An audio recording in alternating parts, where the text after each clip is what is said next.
In 1979, a 16-year-old boy stood on a sandbar in the middle of India's largest river, surrounded by the bodies of snakes. A flood had washed them onto the bare sand, and with no trees, no shade, nothing to crawl beneath, the sun had simply cooked them where they lay. The boy's name was Jadav.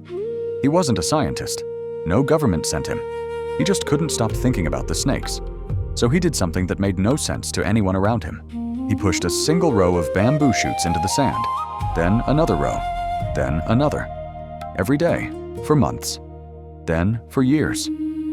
His island, Majuli, was disappearing. The river was eating it alive, one flood season at a time, stripping away the soil that held it together. His neighbors told him he was wasting his life. Farmers grow rice, they said. They raise cattle. They don't grow jungles out of sand.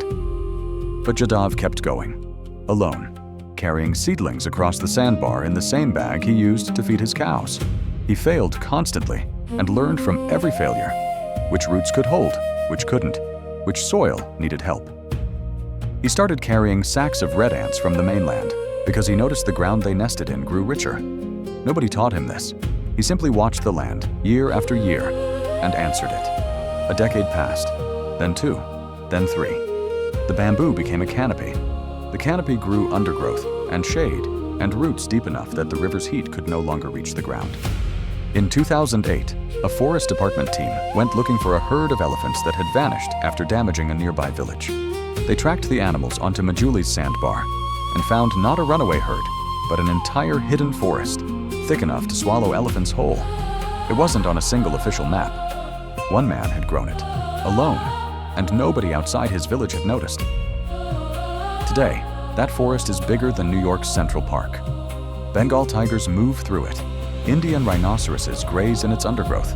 Elephant herds walk paths that exist only because a teenager once decided the sand needed something growing in it. Vultures nest in branches Jadav planted with his own hands before some of their parents had hatched. He's in his 60s now. He still plants. Every day his body allows it.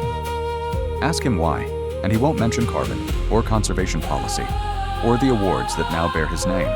He'll talk about the snakes. He says the forest was never really his idea. The river simply took something from this land, and he spent his life giving it back. Somewhere on that sandbar tonight, in the dark, a tree Jadav planted 40 years ago is still growing, quietly, patiently, without waiting for anyone's permission.